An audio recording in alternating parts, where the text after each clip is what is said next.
Château de Brissac stands as a magnificent symbol of French aristocracy, nestled within the heart of the Loire Valley. Its towering spires and lavish interiors have witnessed centuries of history, but it is the shadow of a dark, tragic tale that continues to linger within its walls. The legend that haunts the castle is one of betrayal, murder, and a restless spirit that refuses to depart. It is the haunting of Charlotte de Brissac, the tragic wife of the castle's owner, whose death still echoes through its hallowed halls. In the 16th century, Charlotte de Brissac was wed to Jacques de Brissac, a man of great stature and influence. Their marriage, like many of its era, was not born of love but of strategy, a union to secure alliances and bolster the fortunes of their noble houses. Charlotte, a striking woman with an air of grace, played her part as the dutiful wife, though whispers suggested her heart was restless. Charlotte's marriage to Jacques de Brissac was a grand affair befitting their noble stations. The union, carefully orchestrated by their families, was celebrated with a lavish ceremony in the heart of 16th-century France. On her wedding day, Charlotte, adorned in a gown of ivory silk and delicate lace, was a vision of grace and dignity. Her bridal train stretched long behind her, a symbol of the wealth and prestige the marriage was meant to embody. As tradition dictated, Charlotte was escorted to Château de Brissac in a stately procession. Her carriage, gilded and bedecked with fresh flowers, wound its way through picturesque countryside to the castle's towering gates. Villagers gathered along the route, their cheers mingling with the rhythmic clatter of horse hooves. Upon her arrival, the château stood majestic against the horizon, its imposing walls and intricate turrets a testament to the Brissac family's power. The servants assembled in the grand courtyard to welcome their new mistress. They bowed deeply as Charlotte descended from her carriage, their murmurs of admiration a subtle acknowledgement of her beauty and poise. Jacques' family greeted her with a mix of formality and warmth, though the undercurrent of duty was ever present. It was clear her primary role was to cement alliances and produce heirs, rather than to pursue personal happiness. Life in the château was regimented, governed by the rhythms of noble obligations. Charlotte's days began early, often with morning prayers in the chapel followed by meetings with the steward to oversee household affairs. The château was vast, and its management required meticulous attention. Charlotte took her role seriously, ensuring the estate ran smoothly. From supervising the kitchen staff to reviewing accounts, her afternoons were reserved for leisure befitting her station. She embroidered in the sunlit solarium, walked the lush gardens with her ladies-in-waiting, or entertained visiting nobles in the grand salon.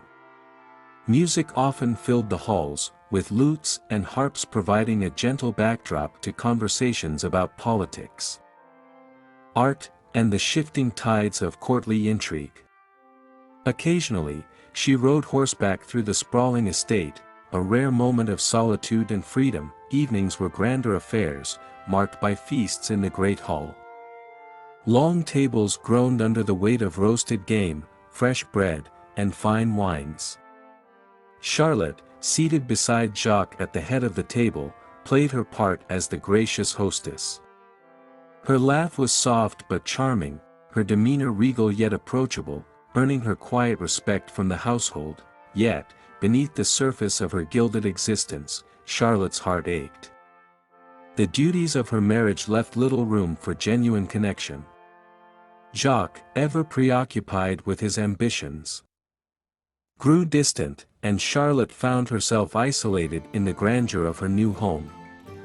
As the days turned to months, her life at Château de Brissac became a gilded cage, beautiful but confining, the joy of her wedding day a fading memory. Jacques de Brissac was the epitome of a 16th-century nobleman, tall, broad-shouldered, and with a commanding presence that could fill a room. His deep-set eyes carried a spark of intelligence and mischief, and his well-groomed beard framed a face often lit by a charismatic smile. Jacques was known not only for his impressive lineage but also for his charm, which had an almost magnetic effect on those around him. He moved through the court with an effortless grace, his voice rich and persuasive, capable of swaying even the most stubborn minds. Whether discussing politics or recounting a humorous anecdote, Jacques had a knack for captivating his audience. Women were drawn to him, enchanted by his wit and confident demeanor. While men admired his boldness and skill in matters of diplomacy and battle, but beneath this polished exterior lay a man ruled by his passions. Jacques' charisma was accompanied by a reputation that whispered through the courts and hallways of noble estates. He was notorious for his infidelities, a man who lived by his own desires rather than the bonds of loyalty. Whispers of clandestine affairs followed him like a shadow, stories of trysts with women from all walks of life, from courtly maidens to the wives of his allies. To Jacques, love was a game, a fleeting indulgence rather than a steadfast commitment. He often justified his actions as the privilege of power, believing himself untouchable by the consequences that might have befallen a man of lesser rank. Yet his indiscretions were not entirely hidden, and their sting was felt most keenly by Charlotte, his wife, who bore the brunt of his betrayals in silence. Despite his faults, Jacques possessed a sharp intellect and a strategic mind. He excelled in negotiations, his smooth words often achieving what others could not with force. In battle, he was cunning and relentless, traits that earned him both fear and respect among his peers. His ambition was boundless, and he pursued his goals with the same fervor he brought to his romantic escapades. Within the walls of Château de Brissac, Jacques' dual nature was evident. One moment, he could be the charming husband, offering Charlotte a rare compliment or sharing a fleeting moment of tenderness. The next, he was distant, lost in the arms of another or consumed by his schemes for power. For Charlotte, life with Jacques was a constant battle between hope and heartache, a struggle to find her place beside a man who seemed to belong to everyone but her. Charlotte's discovery of Jacques' infidelity came as both a cruel shock and an unbearable humiliation. Whether through an overheard conversation in hushed tones, a misplaced letter, or the loose lips of a servant, the truth emerged with devastating clarity. Jacques, her husband, had not only been unfaithful but had conducted his affair with brazen disregard for the sanctity of their marriage or the whispers that might echo through their grand halls. The moment of revelation was one of profound heartbreak. Charlotte, a woman of poise and dignity, had endured the subtle strains of her husband's wandering eye for years, but to have her suspicions confirmed was to rip apart the fragile hope she had clung to. It was a wound not just to her heart but to her standing as the lady of the château. In an era where reputation was everything, being a deceived wife was a stain she could neither hide nor erase. Jacques, ever the charismatic nobleman, denied nothing when Charlotte confronted him. His arrogance, perhaps fueled by years of indulging his desires without consequence, led to a confrontation that erupted into a storm of anger. Words were exchanged, sharp and cutting, in the privacy of their chambers. Charlotte's pain spilled over into fury as she demanded accountability, perhaps for the first time, refusing to be silenced or brushed aside, but Jacques, a man who was used to control, whether over his lands, his servants or his relationships, did not take her accusations lightly. The confrontation grew heated, fueled by Jacques' pride and Charlotte's unrelenting grief. The argument, once rooted in betrayal, spiraled into a dangerous clash of wounded egos and emotions. In a horrifying moment of rage, Jacques' charm and composure gave way to something darker. Unable to tolerate what he saw as an affront to his authority and honor, he lashed out violently. His fury culminated in a brutal and unthinkable act. Jacques murdered Charlotte in cold blood. In the privacy of their chambers, away from the watchful eyes of the servants and guests, he silenced her forever, the room that bore witness to this act of cruelty became a tomb of secrets and sorrow. Charlotte's life, once filled with the potential of love and partnership, was extinguished in an instant, leaving behind an air of profound tragedy that would never fade. Jacques' act of violence was not just the end of his wife's life, it was the beginning of a legend that would haunt the Château de Brissac for centuries to come. Charlotte's untimely death did not mark the end of her presence in Château de Brissac. The murder cast a dark cloud over the castle, and it wasn't long before whispers of the haunting began to circulate. It is said that Charlotte's spirit did not rest, her soul trapped in the very place where her life was violently taken. Visitors to the château began to report strange occurrences, cold spots in rooms where no drafts should be, eerie whispers that seemed to come from nowhere, and the unmistakable feeling of being watched. But it wasn't until much later that the figure of the Green Lady would become the most enduring symbol of Charlotte's ghost. The Green Lady is said to appear to those who wander the castle at night. Her ghostly figure clad in a flowing green gown, her hollow eyes wide with sorrow and torment. She is often seen in the castle's grand hallways, drifting silently past portraits of her ancestors, her face always shrouded in an expression of tragic melancholy. Her green gown, said to be the same color as the dress she wore on the night of her death, is often the first detail that witnesses mention.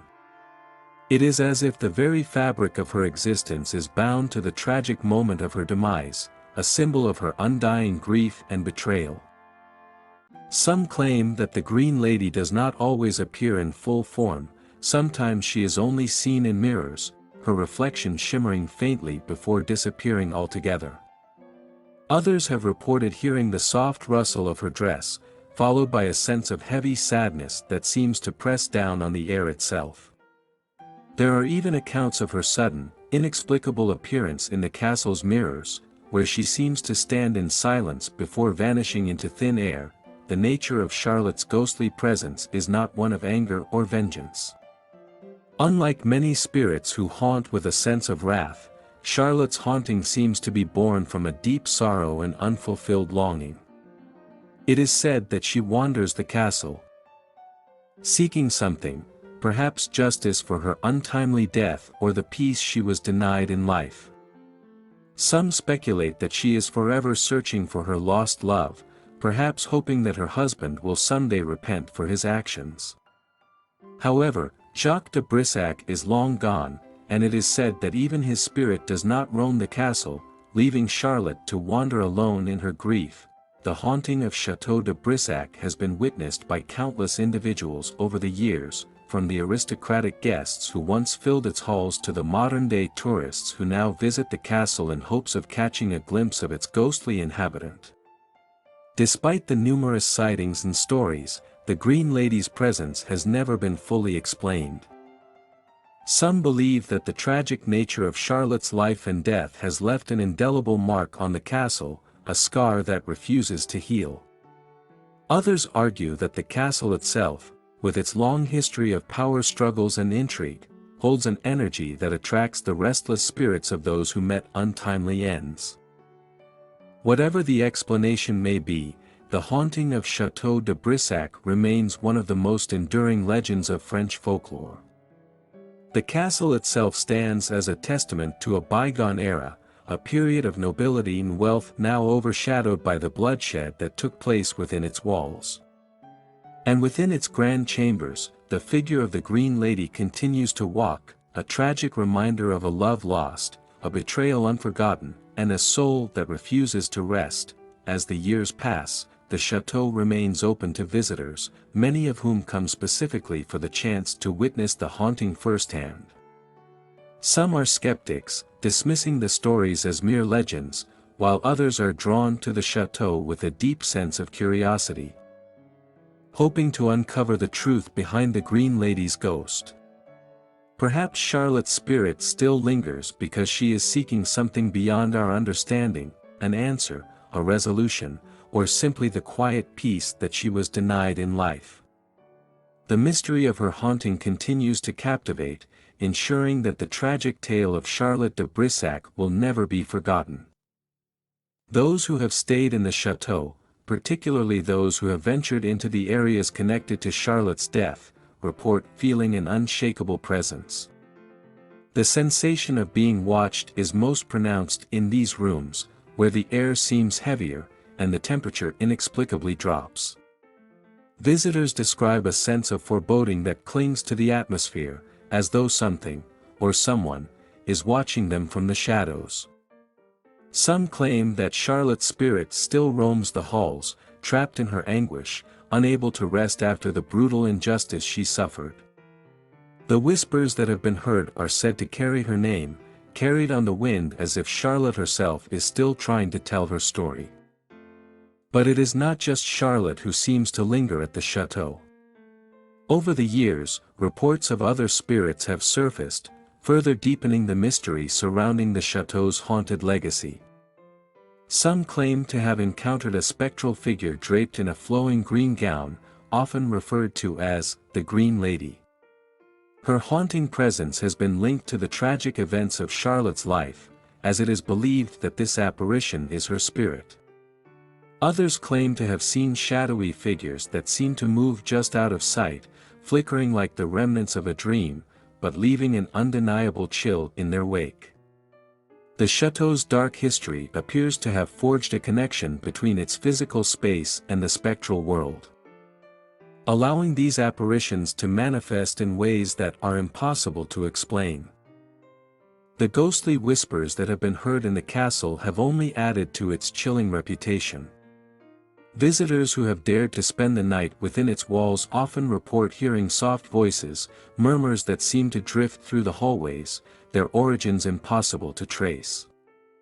These whispers, though faint, are unmistakably eerie, and many who have heard them describe them as unnerving, as if the voices are not meant for the living. The whispers seem to echo through the corridors, bouncing off the cold stone walls, leaving those who hear them feeling unsettled and uncomfortable. Some have even claimed that the voices seem to follow them, getting louder the longer they stay, as though the chateau's spirits are trying to communicate, if only they could be understood. One of the most commonly reported experiences at the chateau involves the feeling of being watched. This sensation is often described as oppressive, as though invisible eyes are following your every move, keeping a close and constant watch. Those who experience this sensation find it difficult to shake the feeling, even after leaving the castle. The most unnerving part is that this feeling can occur even when there is no one around. Some visitors, when exploring the chateau's expansive grounds, have described a sense of paranoia that sets in as they wander through its various rooms and halls. It is as if the castle itself, steeped in its dark history, is alive with the energy of those who have passed through its walls, creating an atmosphere of tension and dread that lingers long after the encounter is over. What makes the experiences at Château de Brissac so compelling is the sheer consistency of the reports. Generations of visitors, from tourists to staff members, have shared similar accounts of paranormal activity, all of which are tied to the chateau's tragic past. The whispers, the cold spots, and the overwhelming sensation of being watched are not isolated incidents but recurring occurrences, suggesting that something beyond the realm of the living is at work. The chateau's dark history, its violent past, and its deeply rooted sorrow seem to have created an environment in which spirits are able to linger, trapped in the web of the chateau's history. In recent years, the chateau has become a popular destination for those interested in the paranormal. Ghost hunters and enthusiasts from all over the world flock to the chateau, hoping to catch a glimpse of its haunted inhabitants. The sheer volume of paranormal activity has led some to believe that Château de Brissac is one of the most haunted locations in all of Europe. Its long history, its connection to Charlotte's tragic death, and the constant reports of ghostly sightings make it an intriguing location for those seeking answers to the mysteries of the afterlife. The haunting of Château de Brissac, with its spectral figure of the Green Lady, continues to captivate and intrigue those who visit the castle. Whether you believe in the supernatural or not, the tragic story behind Charlotte's death and her restless spirit speaks to the deeper emotions of love, betrayal, and sorrow that transcend time. To this day, her ghost remains a poignant reminder of a love lost and a life cut short, forever tied to the grand halls of a castle that holds the memories of its turbulent past. As long as the chateau stands, the Green Lady will continue to haunt its corridors, forever bound to the place where her heart was broken, her life was taken, and her soul was trapped in an endless cycle of grief.